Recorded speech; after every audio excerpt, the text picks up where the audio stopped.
بسم اللہ الرحمن الرحیم۔ بلا شبہ اللہ تعالیٰ نے اس دنیا کا آغاز اپنے سب سے پہلے نبی حضرت آدم علیہ السلام سے کیا۔ حضرت آدم علیہ السلام کے بعد ان کے بیٹے حضرت شیس علیہ السلام منصب نبوت پر فائز کیے گئے،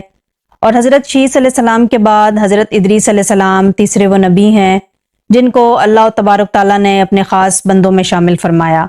اور منصب نبوت پر فائز فرمایا۔ دوستو، آج کی اس ویڈیو میں ہم آپ کو بتائیں گے کہ حضرت ادریس علیہ السلام کون تھے اور حضرت آدم علیہ السلام کی اولاد میں سے یہ کس کے بیٹے ہیں، اور کس طرح حضرت ادریس علیہ السلام نے دنیا کی مشکل ترین تبلیغ کی، اور کس طرح دنیا کی سب سے خطرناک مخلوق کو دعوت حق کی طرف بلایا اور اللہ تبارک تعالیٰ کا پیغام پہنچایا، اور کس طرح حضرت ادریس علیہ السلام کو موت کے بعد دوبارہ زندگی دے دی گئی، اور حضرت ادریس علیہ السلام آج بھی زندہ ہیں لیکن کہاں پر ہیں۔ دوستو، ان تمام تر سوالات کے جوابات قرآن و حدیث کی روشنی میں آج کی اس ویڈیو میں ہم آپ کو بتائیں گے، لہٰذا آپ سے ہماری یہ گزارش ہے کہ ہماری اس ویڈیو کو اینڈ تک ضرور دیکھیے گا۔ دوستو، حضرت ادریس علیہ السلام کا تعلق حضرت آدم علیہ السلام کے بیٹے حضرت شیس علیہ السلام کی 5ویں نسل سے تھا۔ حضرت ادریس علیہ السلام کو دوسرے مذاہب کے اندر انوک کے نام سے بھی جانا جاتا ہے۔ حضرت ادریس علیہ السلام اللہ تبارک تعالیٰ کے تیسرے وہ نبی ہیں جن کو حضرت آدم علیہ السلام اور حضرت شیس علیہ السلام کے بعد نبوت عطا فرمائی گئی۔ حضرت ادریس علیہ السلام پر 30 صحیفے نازل کیے گئے جن کو دی بک آف انوک بھی کہا جاتا ہے، اور حضرت ادریس علیہ السلام حضرت نوح علیہ السلام سے 1000 سال پہلے پیدا ہوئے اور حضرت آدم علیہ السلام سے 500 سال بعد اس دنیا میں تشریف لائے۔ روایت کے اندر حضرت ادریس علیہ السلام کا شجرہ نسب کچھ یوں ہے: ادریس بن یارد بن میلائل بن کنان بن انوش بن شیس بن آدم علیہ السلام۔ حضرت ادریس علیہ السلام کی ولادت بابل شہر میں ہوئی۔ دوستو، روایات میں آتا ہے کہ حضرت ادریس علیہ السلام کا اصل نام ہنوک تھا، جبکہ اللہ تبارک تعالیٰ نے قرآن پاک میں آپ کو ادریس کے نام سے پکارا ہے۔ روایات کے مطابق حضرت ادریس علیہ السلام وہ پہلے نبی ہیں جنہوں نے اس دنیا کے اندر تعلیم کا آغاز کیا اور لوگوں کو لکھنے پڑھنے اور تعلیم دینے کا درس دیا۔ اس طرح سے روئے زمین پر تعلیم کی ابتدا کرنے والے حضرت ادریس علیہ السلام ہیں۔ حضرت ادریس علیہ السلام کی زیادہ تر زندگی کا حصہ درس و تدریس میں گزرا،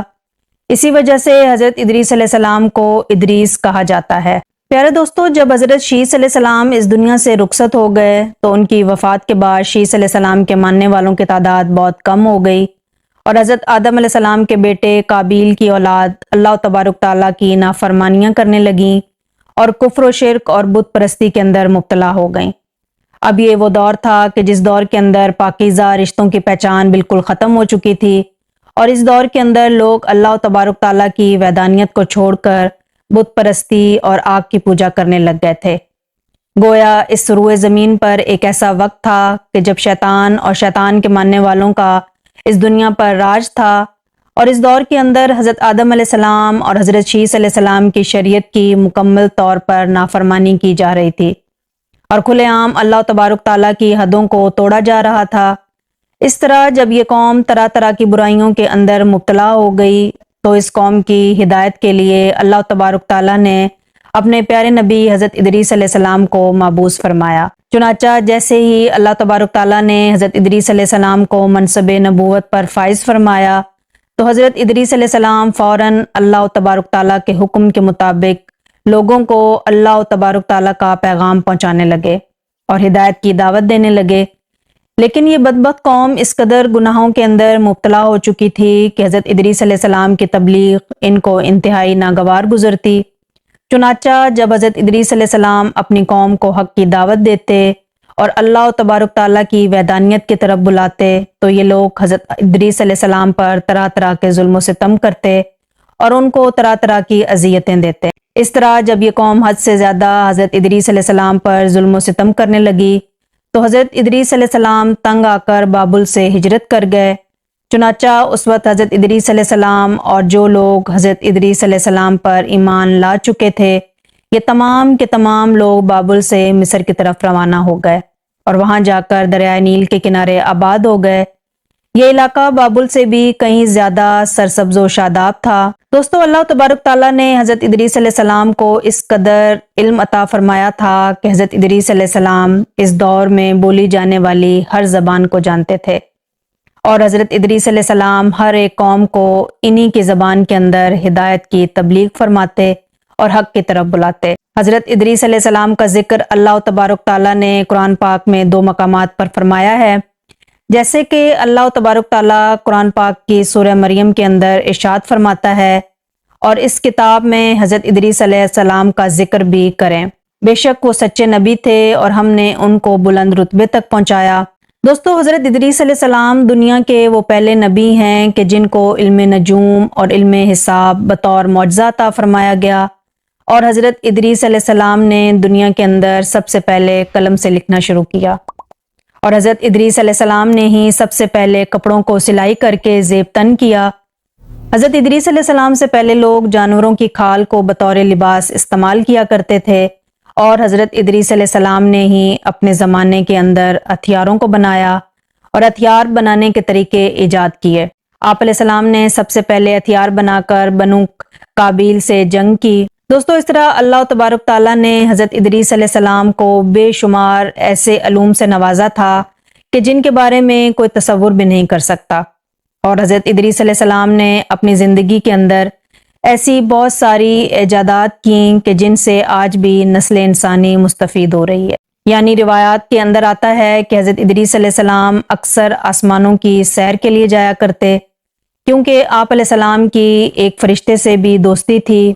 اور یہی وجہ ہے کہ حضرت ادریس علیہ السلام کی روح بھی چوتھے آسمان پر قبض کی گئی۔ دوستو، اب بات کرتے ہیں کہ حضرت ادریس علیہ السلام کی موت کس طرح ہوئی۔ تو حضرت ادریس علیہ السلام کی موت کے بارے میں 2 طرح کی روایات ملتی ہیں۔ قرآن پاک کی سورۃ مریم کے آیت نمبر 57 کے مطابق اللہ تبارک تعالیٰ نے حضرت ادریس علیہ السلام کو بلند مقام پر اٹھا لیا تھا۔ یہاں سوال یہ پیدا ہوتا ہے کہ یہ بلند مقام کیا ہے؟ تو اس کے بارے میں مفسرین لکھتے ہیں کہ اس سے مراد جنت ہے، اور بعض مفسرین لکھتے ہیں کہ اس سے مراد دنیا کے اندر حضرت ادریس علیہ السلام کو بلند مقام عطا کرنا ہے، اور بعض مفسرین کے نزدیک بلند مقام سے مراد حضرت ادریس علیہ السلام کا چوتھے آسمان پر اٹھایا جانا ہے۔ پیارے دوستو، بعض روایات میں آتا ہے کہ ایک مرتبہ حضرت ادریس علیہ السلام پورا دن سفر کے اندر رہے، تو حضرت ادریس علیہ السلام نے سورج کی تپش اور تیزی کو محسوس کیا، تو حضرت ادریس علیہ السلام نے اللہ تبارک تعالیٰ کی بارگاہ میں دعا کی کہ یا رب العالمین سورج کی گرمی کو کم کر دے اور سورج کو لانے والے فرشتے کا بوجھ بھی کم کر دے۔ تو اللہ تبارک تعالیٰ نے حضرت ادریس علیہ السلام کی اس دعا کو قبول فرمایا۔ چنانچہ اگلے دن اللہ تبارک تعالیٰ کی بارگاہ میں فرشتے نے سورج کی گرمی کو کم کرنے کی وجہ پوچھی، تو اللہ تبارک تعالیٰ نے ارشاد فرمایا کہ میرے ایک بندے نے سورج کی گرمی کو کم کرنے اور تمہارے بوجھ کو کم کرنے کے لیے درخواست کی تھی، جو کہ میں نے قبول کر لی۔ چنانچہ اللہ تبارک تعالیٰ کا یہ فرمان سننے کے بعد اس فرشتے کے دل میں حضرت ادریس علیہ السلام کے لیے محبت پیدا ہو گئی، اور حضرت ادریس علیہ السلام سے دوستی کرنے کا شوق پیدا ہو گیا۔ چنانچہ فرشتہ اللہ تبارک تعالیٰ کی اجازت سے حضرت ادریس علیہ السلام کی زیارت کرنے کے لیے پہنچا۔ اس طرح جب وہ فرشتہ حضرت ادریس علیہ السلام کے پاس آیا تو حضرت ادریس علیہ السلام نے اس فرشتے سے کہا کہ تم ملک الموت علیہ السلام سے کہو کہ وہ میری موت کے اندر تاخیر کر دے، تاکہ میں اللہ تبارک تعالیٰ کی زیادہ سے زیادہ عبادت کر سکوں اور اللہ تبارک تعالیٰ کا شکر گزار بندہ بن جاؤں۔ تو فرشتہ حضرت ادریس علیہ السلام کی بارگاہ میں عرض کرنے لگا